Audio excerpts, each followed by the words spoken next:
Hey guys, so today papalitan natin yung ating side mirror. Kung napapansin nyo, magkaiba yung kanyang itsura, no? So dahil yan, na-aksidente kami sa Alfonso, no? Tumilapon yung ating side mirror at nabasag, no? Hindi ko na siya mapalitan kasi basag na rin yung kanyang plastics. And also basag din yung ating Insta360, no? At ito yung papalit natin. So tara, samahan nyo ako.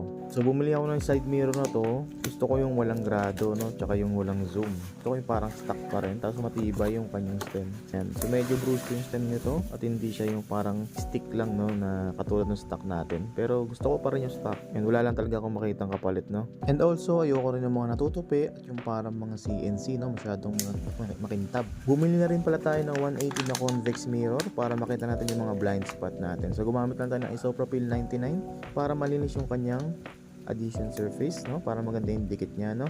And syempre yung kabila rin kabitan din natin para uniform sila. Alright, and then after yan, ang ganda ng kanyang itsura, no? So bruskong yung itsura para kang naka big bike na side mirror. And matibay siya, no? Dahil meron siyang separate na bolts. Yan, so ikakabit na natin to dito. So ang ayaw ko lang dito sa side mirror na to kasi yung hindi mo siya masyadong naliliko, no? Hindi mo siya medyo maharap sa'yo. So bibilang ko pa to ng extension para tumaas yung ating side mirror. Medyo mababa kasi siya, bababaan ako. Pero ito na yung ating pagkaka-install guys. So sobrang ganda niya tingnan, mataba yung kanyang stem at mukha siyang big bike, no? Alright, so iiwan ko yung link sa ilalim kung kailangan nyo rin ito, pati yung ating 180 convex mirror. Yun lang guys, kita-kits tayo sa next nating video.